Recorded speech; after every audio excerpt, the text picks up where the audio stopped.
अगर आपको अपनी जिंदगी से ढेरों शिकायतें हो चुकी हैं, आपको लगता है कि इस जिंदगी के महासंग्राम में आगे बढ़ना पॉसिबल नहीं है, आपके पास बहानों की लंबी चौड़ी लिस्ट बन चुकी है, तो मेरे दोस्त थोड़ा सा टाइम निकालो और इस वीडियो को पूरा देख, क्योंकि आज इस वीडियो में मैं आपको 5 ऐसी शख्सियत से मिलवाने वाला हूँ जिनके स्ट्रगल के बारे में सुनकर आपके पास कोई बहाना शेष नहीं बचने वाला है। So let's start the video. सबसे पहली कहानी आती है जिम क्विक की। इस बंदे के स्ट्रगल की कहानी आपके रोंगटे खड़े कर देगी। जब ये बंदा छोटा था तो स्कूल में एक बेंच से गिरने की वजह से इसके सिर में चोट लग गई और उसके बाद इस बंदे के दिमाग ने ठीक से काम करना बंद कर दिया। जो कुछ भी स्कूल में पढ़ाया जाता इस बंदे के समझ में आना बंद हो गया। इसे स्कूल में the boy with broken brain के नाम से बुलाया जाने लगा और ये बात सीधे उस बंदे के दिल पर लगती थी और यही था उसका सबसे बड़ा मोटिवेशन। जिस बंदे को कुछ समझ में नहीं आता था उसने अपने आप को साबित करने के लिए अपनी जिंदगी के 3 साल सिर्फ ये सीखने में गुजार दिए कि सेंटेंसेज को पढ़ा कैसे जाता है।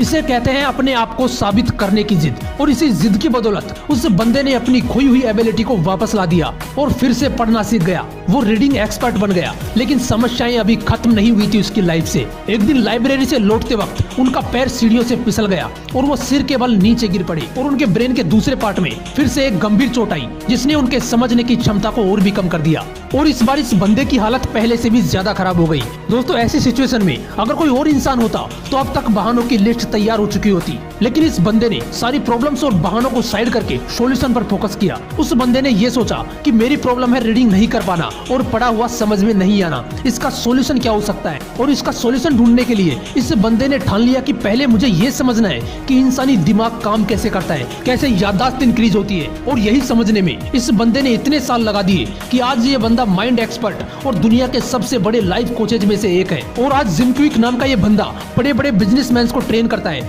यहाँ तक कि इलोन मस्क को भी इस बंदे ने ट्रेन किया है। कितनी शिकायतें हैं आपको अपनी लाइफ से जिस बंदे के दिमाग ने ही काम करना बंद कर दिया था। अगर वो माइंड एक्सपर्ट बन सकता है तो इस दुनिया में कोई भी कुछ भी हासिल कर सकता है, बस एक जिद चाहिए उस काम को करने के लिए। दूसरी कहानी है अमेरिकन लड़की ओपरा विनफ्रे की, जिसका जन्म उस वक्त हो गया जब उसकी माँ अनमैरिड थी और उनकी बहुत कम उम्र थी। वो लोगों के घरों में नौकरानी का काम किया करती थी और इसी बात से हम ये अंदाजा लगा सकते हैं कि इस लड़की का बचपन कितनी गरीबी में गुजरा होगा, क्योंकि इस लड़की की माँ भी इसे नौकरानी का काम करने की वजह से ज्यादा समय नहीं दे पाई और इसी वजह से महज 10 साल की उम्र में इस लड़की के साथ कई बार यौन शोषण हुआ। इतनी कम उम्र में इस लड़की को गरीबी, बदहाली और कई बार हुए यौन शोषण ने अंदर तक तोड़ दिया।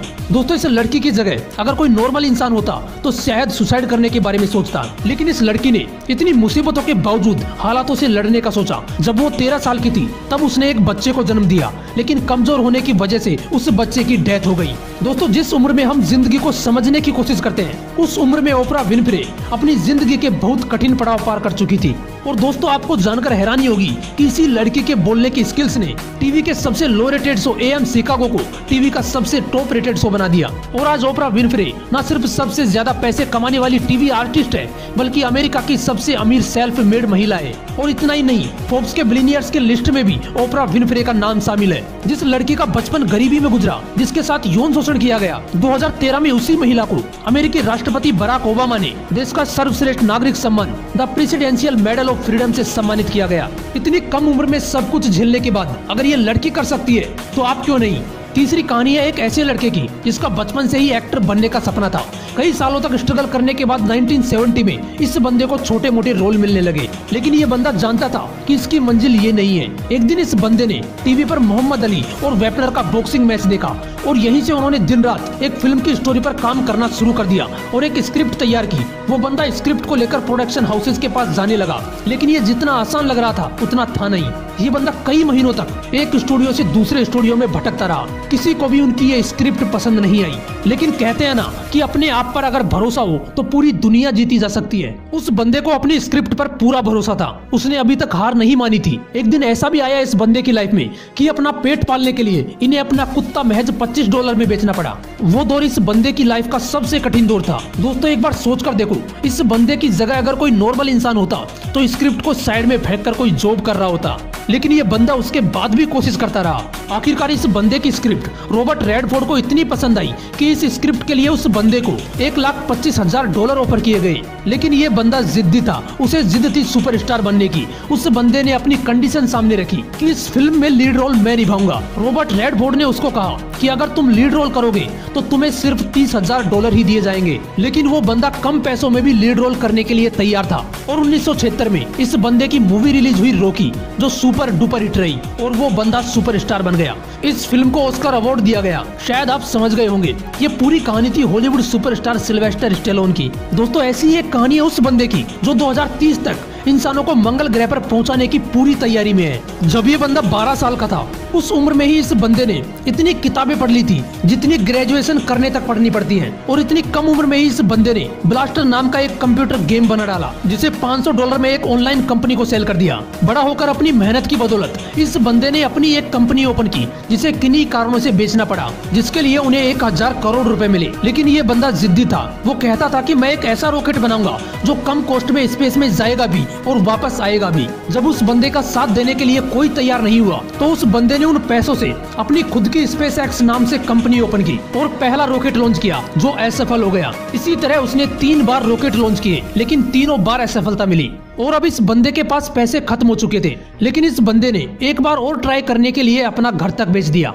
दोस्तों कोई पागल खोपड़ी वाला इंसान ही होगा ना जो सपना पूरा करने के लिए अपना घर तक बेच दे। उन पैसों से उस बंदे ने चौथा रॉकेट लॉन्च किया और इस बार उन्हें सफलता मिल गई। साथ ही $1.5 बिलियन का नासा से भी प्रोजेक्ट मिला। दोस्तों उस बंदे का नाम है इलोन मस्क। जिस बंदे को कभी अपना घर बेचना पड़ा था, आज उस बंदे की नेटवर्थ $1,40,000 करोड़ रुपए से भी ज्यादा है। अगर इतिहास रचना है तो थोड़ा पागल तो आपको भी बनना पड़ेगा। और ऐसी ही एक पागलपन भरी कहानी है माइकल फिलिप्स की, जिसने ओलंपिक्स से पहले ही अनाउंस कर दिया कि मैं स्विमिंग में मार्क स्पिच का रिकॉर्ड तोड़ूंगा। उसने 7 गोल्ड मेडल जीते थे और मैं एक ही बार में 8 गोल्ड मेडल अपने नाम कर लूंगा। दोस्तों कोई पागल ही होगा ना जो ऐसा बोलने की हिम्मत करेगा। ये अनाउंसमेंट करने के बाद उस बंदे का बहुत मजाक उड़ाया गया। जितना भी इस बंदे का मजाक उड़ाया जाता वो उसके लिए फ्यूल का काम करता था।